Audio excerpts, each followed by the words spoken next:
and this officer gets on the stand and now has a new central opinion about whether or not we're right and that taillight lens could be cracked. That's something that should have at least been reduced to writing, and even if it was reduced to writing, it should have been excluded because it's a discovery violation. It's late.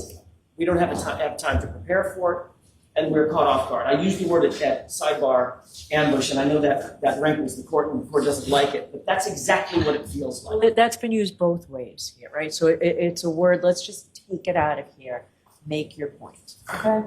I'll see if I can come up with a synonym for it. Well, I feel like I understand your argument, so focus on, just continue where you were, but no comment whether I like ambush or don't like ambush. It's a word I've heard a lot on both sides. I understand, Your Honor. My point is the evidence that now is being sought should never be presented in front of a jury. We didn't have opportunity to get this in advance. It's at least, very least, been in the Commonwealth's possession for weeks. He took notes about it. He now says, well, I didn't take notes about that specifically. I don't believe that as far as I can throw him. I think he did take notes about it. He was shown the video. He provided a new opinion. Mr. Lally knew that he was providing a new opinion. And then the first time he discloses this opinion is in front of the 16 jurors, 15 jurors. We would ask for its exclusion, Your Honor. And I'll submit. All right, Mr. Lally. Yes, Your Honor. As far as the pattern, especially coming from counsel, I simply find it laughable. As far as Officer Sarif, I think what counsel is referring to was testimony that was in his grand jury testimony. He was crossed about whether or not it was in his report, but it was in his grand jury testimony.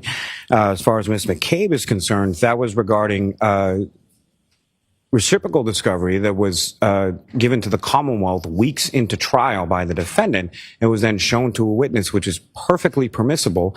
Counsel asked a question of Ms. McCabe on cross, and she was aware of the material based on the late disclosure of reciprocal discovery. So there's no violation there.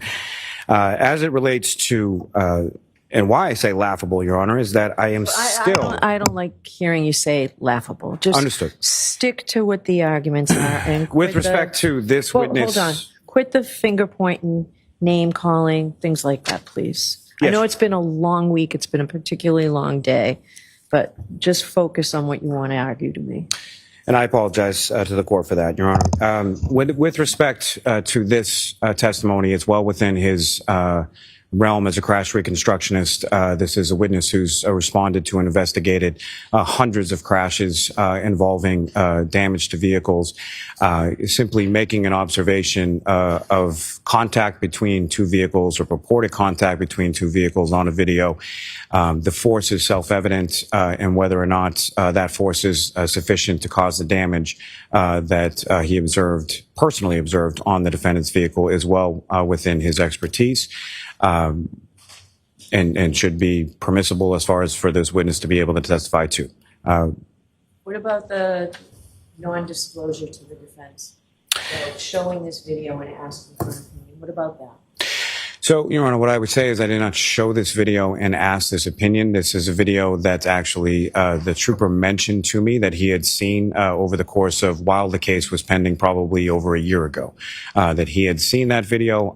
What I showed him was the photographs of Mr. O'Keefe's vehicle and asked whether or not he observed any damage consistent with the damage to the taillight observing or popping up on Mr. O'Keefe's vehicle.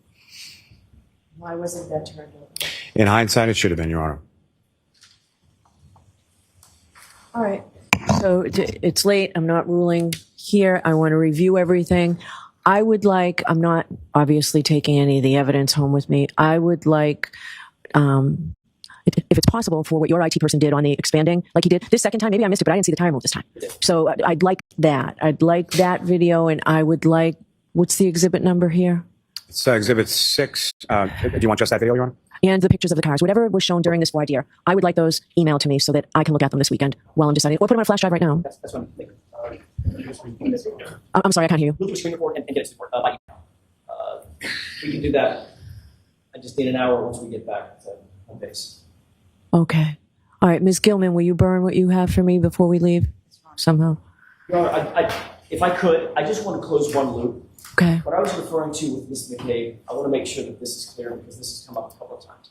The only thing I was referring to, or what I was referring to, it's not the only thing, but what I was referring to with Ms. McCabe is after Ms. McCabe testified, days and days and days after she testified and she was excused as a witness, then we got the report from Lieutenant Tully about the new information that she disclosed on the witness stand. In other words, she was cross-examined about it, etc. And then after she testified and was cross-examined and gone, then we got a report that predated her testimony that was in the possession of the Commonwealth, or at least in the possession of Lieutenant Tully. That's what I was talking about. I just wanted to make sure the record was clear. We don't need to go into it any further. Did you want to add anything to that, Mr. Lally? No, Your Honor.